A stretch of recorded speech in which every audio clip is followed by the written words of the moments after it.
What's up, everybody? Welcome to Just Because Gaming. My name is Michael, And I'm Ray. and thank you for joining us. Before we get into it, as always, please like, comment, subscribe. We're definitely trying to grow that subscriber base so that we can start getting monetized and make these videos even more and better high quality. And with that being said, let's just jump into it. PlayStation had its state of play recently, and of course, we're not going to try and talk about every single thing, or this would be about a 2-hour long podcast. But we will touch on the games that look most interesting. The very first one I'm going to talk about is Kena: Scars of Kusoma, which is evidently a sequel to The Bridge of Spirits in 2021. Maybe you played one of these, Mike. I didn't have a PlayStation back then, and I don't have one right now, but No, I'm actually not familiar. no, I'm not either. But the game itself looked interesting. It was very a colorful looking thing. It's kind of typical of your Japanese adventure type games where you play as a spirit guide, and she's here to heal the corruptions of the world. I guess she's grown a lot in her powers and her skills from the first game. So you're kind of moving on. You have some kind of a fox or wolf looking companion. They show her riding it in one point, and she's going around, and I guess she fights like the biggest bad guy of it right at the beginning, and it defeats her. So she has to build her skills up to take on this new big bad guy that's corrupting the world. Still, the gameplay looked good. The animations looked really tight. Very colorful looking world as well animated and drawn. Not the hyper realistic that you see in some games nowadays, but still the characters looked good. Yeah, I was going to say that, although I'm not familiar with that Kena, the first one, Mm-hmm. I will say I did notice that it reminded me a lot of that one that was in the Xbox Direct. You remember how there was one where there was like a spirit animal and there was like a kind of nature vibe to it? This Mm-hmm. kind of reminded me of that, just looking at that kind of like wolf looking thing. Yeah, which they actually showed a trailer for that exact same game in the PlayStation State of Play. So, but they were very similar. Yeah. But let us know in the comments, are we missing out? Should we go back and play the first Kena, or do y'all think it would be okay to jump in with this one? Because it looks really interesting and really cool, right? Right? I think so. Yeah, definitely looked like one I'd be interested in playing. After that, they had a few other things, like they had some DLC for Ghost of Yotei coming out that's going to be free. So if you are a fan of Ghost of Yotei and have that game, free DLC, you can't beat that. That Um, is sick. Death Stranding 2, they said was coming to PC finally. I haven't played that yet myself. Got too many other games in the backlog to get onto that one. The funny thing is for Death Stranding, anytime I've talked to anybody about it, I'll always say that it looks like Amazon, the game, like the simulator. And they'll always be like, no, no, no, no, no. It's so much better than that. But I can't get over it. It looks like it's an Amazon simulator based like 50 years in the future, 100 years in the future, where it's like post-apocalyptic, but Amazon's still around because why not? Why not? Of course, the one thing that survives. Yeah. Then they had Pragmata, which they'd shown at the developer direct with Xbox, I believe, as well.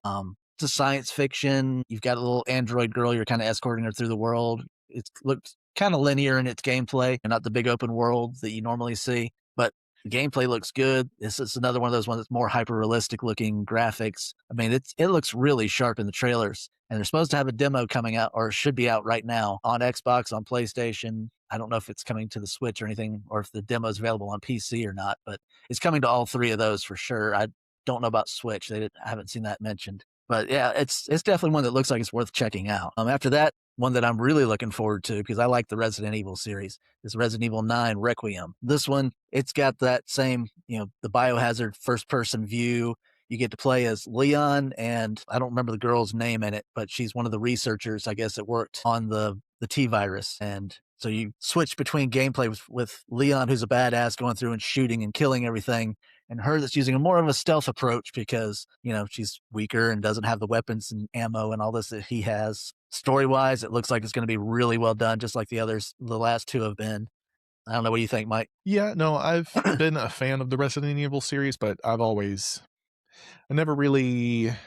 think I've ever really played through an entire Resident Evil game. Really? So, I'll usually just play it for a while and then like kind of, it's not that I give up on it. It's just I get distracted and just end up playing other things. It just doesn't hold my attention long term. Yeah. Before So, Biohazard, I had that same issue. I mean, I played like the first two all the way through, I think. But after that, I didn't really, I don't know, it's that third person view and some of the way you explored and all, it just wasn't as holding. You should try Biohazard. That's the first one they did in the first person view, and it's incredible. I played that one straight through. I don't remember how long it took, but it wasn't an extremely long game. But it's kind of linear in its gameplay, so I'll you'll like it. It'll grab you, I bet. I'll have to check it out because I don't know. It's not a matter of, it being first person or third person or second person or fifth person. It's just the story just kind of it gets old for me. The whole, zombie shooter has gotten old for me so long ago. So, Yeah, but it's not. I don't know. This one, Biohazard wasn't so much zombies as in you're fighting. I don't know, these whacked out hillbilly people, and I don't know. It's weird. I don't know if I can explain it to you. You'd have to check it out. It's different from all the other Resident Evils I played. It doesn't focus so much on the Umbrella Corporation and its stuff, even though it's obviously related, but it's very different. And I've only barely started the village.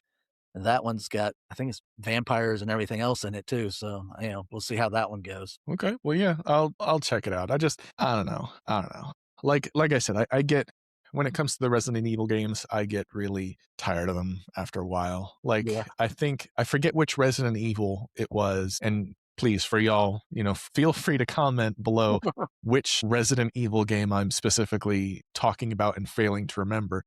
But it's the one where there's the big battle between now I'm forgetting her name too, the girl and Nemesis, and he's just whooping her and like slamming her into walls, and like just like when you're playing as her to escape, but like he's wrecking her. I can't remember her name. Veronica, was that Veronica? I don't remember. I remember I don't playing that, remember but I either. can't remember who the character was. Yeah, I remember playing through the cutscene where you're trying to escape, and he's like got you up against the wall, and he's like choking you and stuff, Mhm. and I can't remember. It's been But a while like since I that, played those. yeah, I'm gonna have to Google that, Yeah. and it'll Well, you probably, won't have to wait well, long to try Requiem out. That one comes out February 27th, so that's really soon. that one was the one I played the most, but honestly, I just never finished any of them, which, it's a shame because I'm sure they're good games. It's just I lost my appetite for them like the longer I play them. And, I kind of get burnt out on Assassin's Creed games too, but with those, I force myself through because I know there's usually a pretty good payoff at the end. But Yeah. I just was never able to do that with Resident Evil. So again, y'all let us know if there's any if there's any Resident Evil entries specifically that we need to play through and must finish the ending because it's like, oh my gosh, you can't believe what happens at the end, because if that's the case, I'll do it. It's just, yeah, I Yeah. just never pushed through all the way with any of them. But let us know. Yeah. Maybe we're missing out. The next one that really grabbed me is one I hadn't seen a trailer for before, which is this Crimson Moon. It looks like you're kind of hack and slash combat, but it looked like you could play it co-op as well as single player. And it kind of had I don't know, I felt like it kind of had a medieval Doom vibe, only it didn't have guns and things. It was all, medieval weapons, swords, and I'm assuming maybe bow and arrow and that kind of thing. It looked like a good, fun playing game with a third person view. But the co-op's what really grabbed me. Is like, Mike, you and I should definitely play something like this. This would be a good game to stream as one of our first games. I don't think it gave us a release date. Just said it was going to be in 2026, so probably closer to fall, I would say. But it's going to be out on Xbox, PS5, PC, so it'll be on all of those. I don't know if it's cross-play or not, because that would be awesome too. In case somebody had a PlayStation and you had the Xbox, and you could play cross-play with each other, that'd be awesome too. So Yep. hopefully we'll find those things out down the road. Okay. Let's see. After that, we had this one here this one probably grabbed me more than anything else, even though it was probably one of the weirdest ones. Project Windless. You're playing as a giant muscular chicken, but the combat looked amazing. The amount of enemies you were fighting on the screen and the different moves where he like takes I don't know, some kind of staff blade looking thing, tosses it, and it goes slicing through this whole army of enemies and comes back to him. I just thought it looked like a lot of fun. It looked like it might have been maybe not so open world, but a little bit more linear gameplay as that as well. But it just looked fun with the combat and just the unusual character of it. It's like I like something different like that, and this is not something I'd seen anywhere else before either. Also coming to As, PlayStation and Xbox. No exact as release date, just hold on. 2026. Are you still talking about Project Windless? Yes. Oh, so yeah, it's funny because as soon as you said weird but awesome, I was thinking, is he talking about the chicken one? Yes, I am. Yeah, I saw that and I was like, what the hell? I was like, this looks like a game I would make if I was drunk. And maybe that's what happened. Hey, Probably the most creative stuff you could come out with would have been while they were drunk, right? Yeah. But yes, definitely something I want to try out and play. Very much looking forward to whenever that releases. It's supposed to be this year, so I'll keep my eye out for it. The next one would be, which I think we've seen trailers for this in other places too, but the 007 First Light. Oh It looks yeah. like you're playing a regular 007 movie. And this one's coming out Yes. May 20th of this year. Going to be on PS5 and Xbox. It just looks like it keeps the character true to the James Bond character, and true to the movies. It's another like sort of an origin story. So Bond is just starting out. So I'm hoping this will be the beginning of a series of games. And this is Yeah, made it's by, I think it's made by the same people that make Hitman. So that seems like a good match for making a 007 game. I'm not sure if it's made by the same people, but you know what? I think it is because it says IO Interactive. Yep. So yeah, I think you're right. Yeah, it's the same people that make Hitman, or at least the newer ones. Yes. But the funny thing is, I gotta say, I am loving the movie adaptation video games. Like, I know that it's hard to make a movie or a TV show out of a video game, but it seems like it's much like you have much more success making a video game out of a movie or a TV show. And what Well, I'm specifically thinking about is this James Bond game and dude, Indiana Jones. Like oh yeah. these look like two. I mean, I feel like Indiana Jones, the was it Last Circle or Circle something Circle? The Great Last Circle? Circle.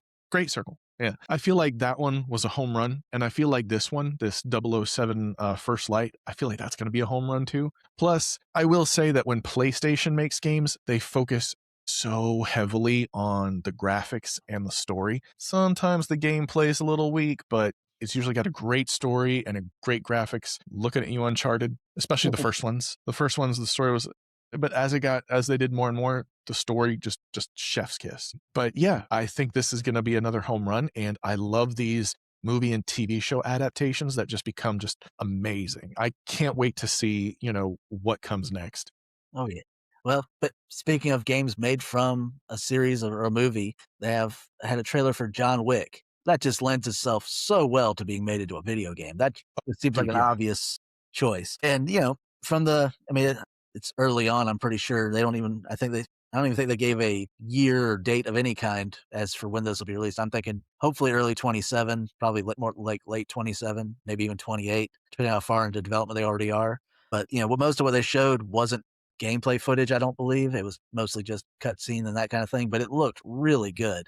And like you said, for story and all that, this should be an easy one, low hanging fruit. Yeah.